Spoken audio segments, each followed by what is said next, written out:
see.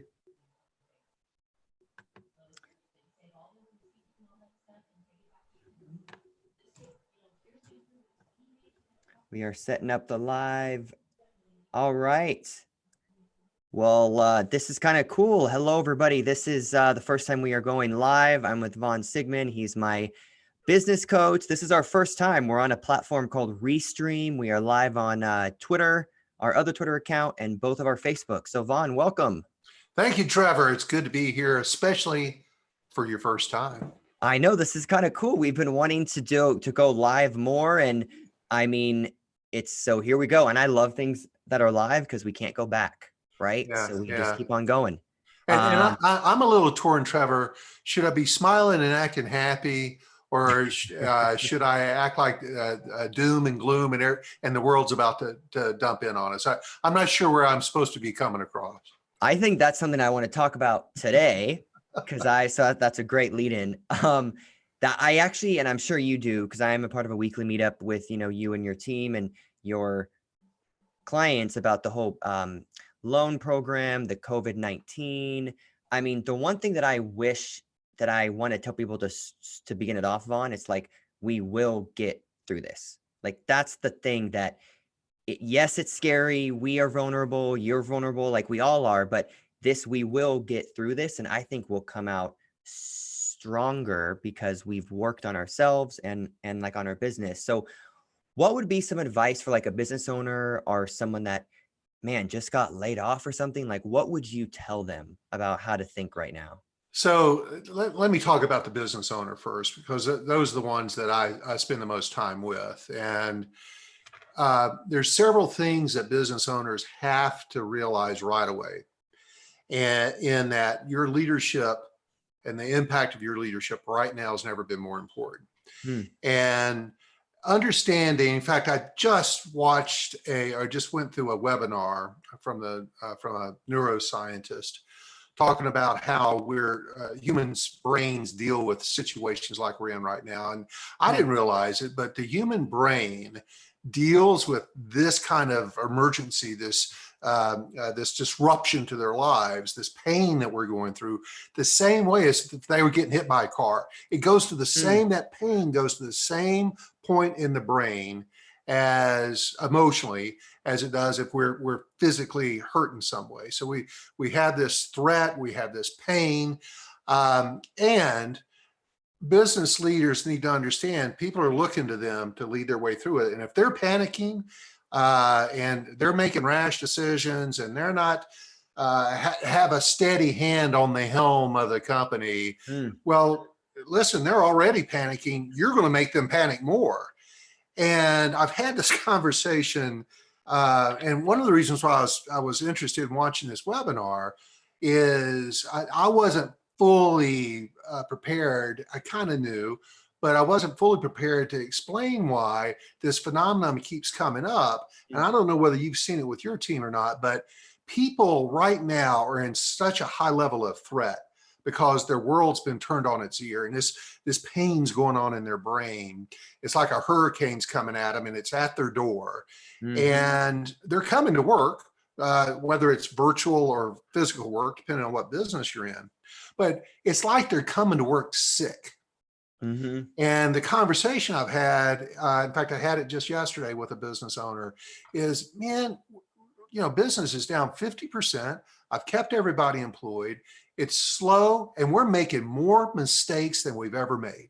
We've got more screw ups than we've ever had. I don't get it. People are lazy, and I was like, gosh, it just doesn't make any sense at all. So I sought out an expert, and this expert says, listen, our brains are really stressed out right now. And people are showing up for work because that's how they've got to make money, but they're showing up with one hand tied behind their back. They're sick. They're mentally, like they're coming to work with not the COVID-19, but with the flu, and trying to work their way through. And cognitively, God, I got that out. Cognitively, I like that word. they're restrained. They're they're slower, including business owners, by the way, but they're just slower. They don't make decisions. They don't think things through as well as they normally do. So you're going to see more mistakes potentially, but you lessen those mistakes, Mr. or Mrs. Business Owner, if you are a steady hand at the helm. If they can look at you and say, oh, we're going 100%. to be okay because Trevor is acting like everything's going to be okay. And you said it really best at the opening of all this. It's going to be okay. But it's different. It's change. And we as humans hate change. But in the end, we're going to come out and it's going to be fine. We don't know what it looks like. It's kind of a big mystery right now. We know our world's gotten turned onto its head, but we're for the most part going to be fine. We'll figure it out. We always do. And if you go about life with a positive optimism, I don't necessarily want a positive attitude, I want positive optimism, and knowing that whatever comes out, we're going to deal with. Let's deal with today. Let's be comfortable with what we've got as best we can. Try to keep things on schedule, try to keep things as normal as we possibly can. Just don't freak out.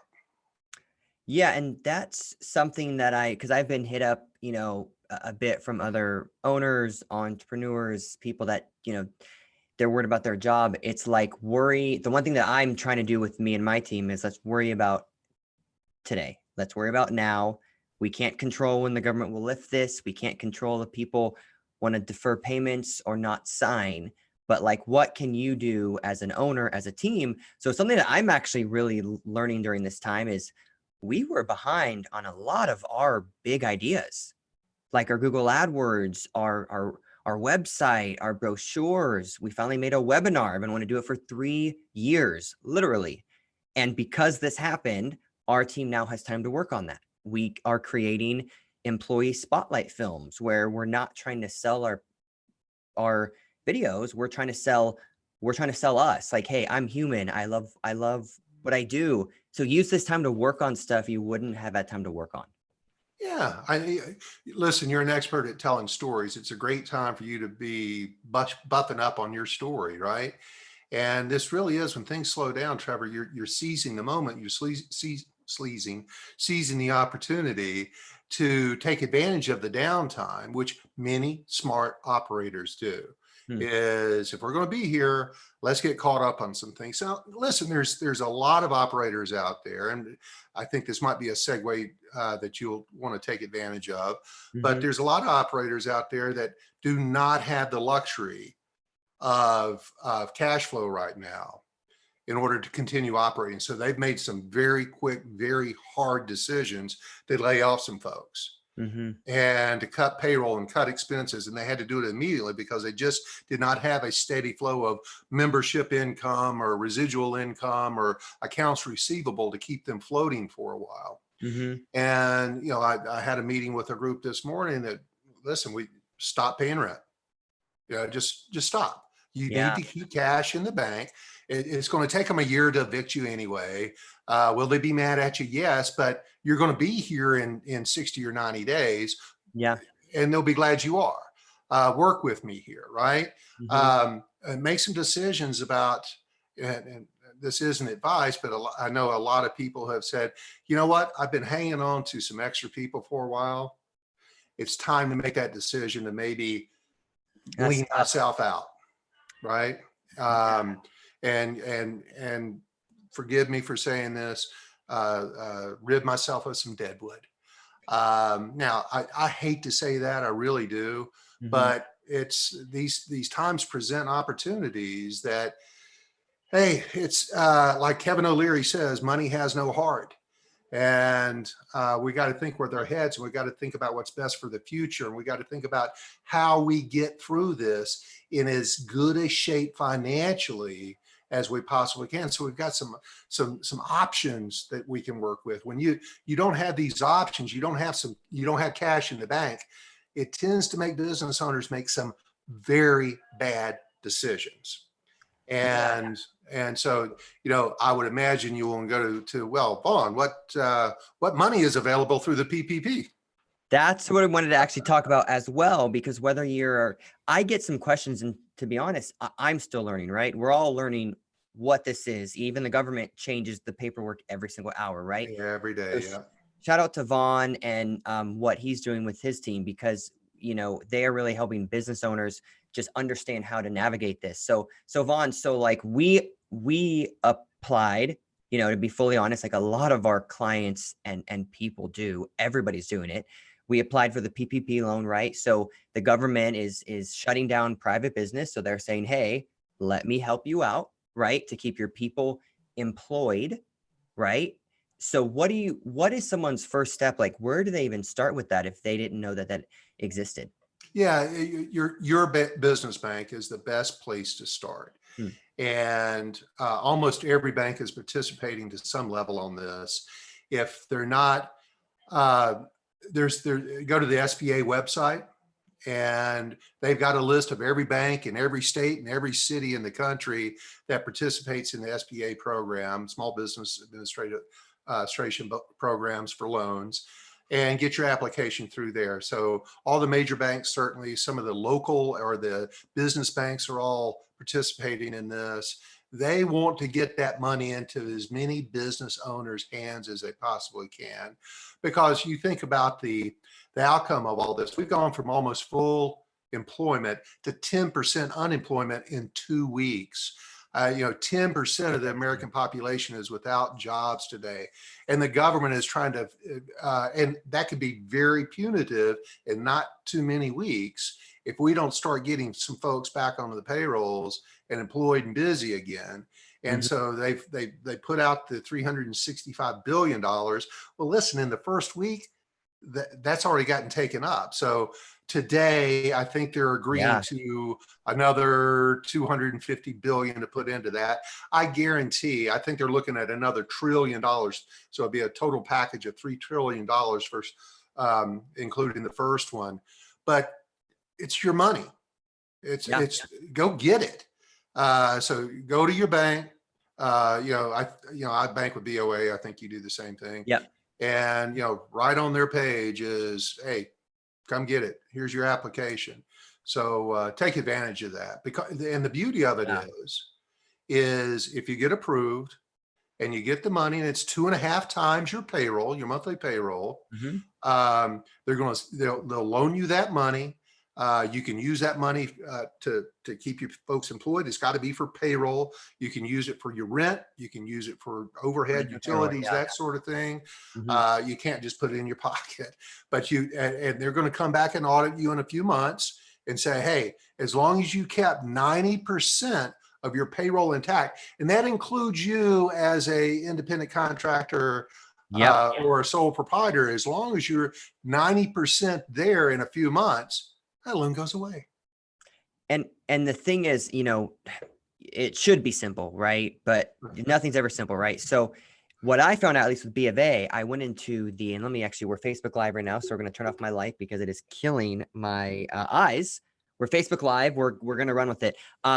Is when I went into the bank, they kind of didn't know what to say. Then I got an email from Bank of America saying, sign up. I did, waited 3 business days. Honestly, if they say 5, it's going to take 8. Like, it's just what it is. Got an email to upload documents. So same thing. Any like advice for people out there? I mean, I'm sure you got the B of A. The documents contradict each other. So you have to fill it out. Like, one of them said to not include rent. One of them said to include rent. I recommended what you said, and I actually called B of A too, because someone called me, include rent in it. Like, they need to see something. So we had to get our 940, a lot of paperwork. It took me about an hour and a half to get all of it. But if you have a good payroll person, it should be just automatically ready. Yeah.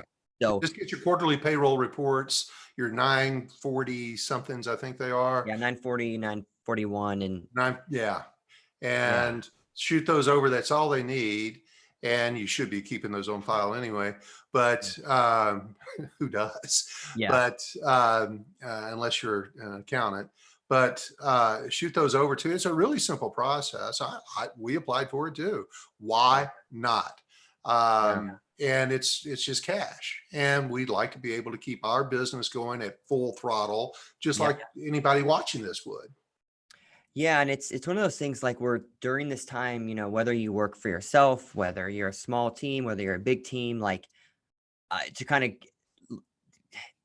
it I would lie if I say it doesn't bug me when like people just watch Netflix all day. It's like, what can you do? What can you learn? What can you work on? Especially if you're a business owner, like take this time to work on something. So, like with us, like we were saying, we're figuring out things we didn't even know was wrong. I'm realizing, can we come out leaner after all this? Do I really need Hulu, Netflix, Showtime, HBO? I mean, it's making, right? It's making us all just think, which is, I trying to flip things to a positive, which is kind of cool because I would have never examined all this unless this happened. So, yeah. Yeah. So, and so to your point, Trevor, and I don't want to talk like I'm a CPA because I'm not, Mhm. but if you've got any kind of accounting software, QuickBooks or whatever, you need to do a cash flow analysis for the next 6 months.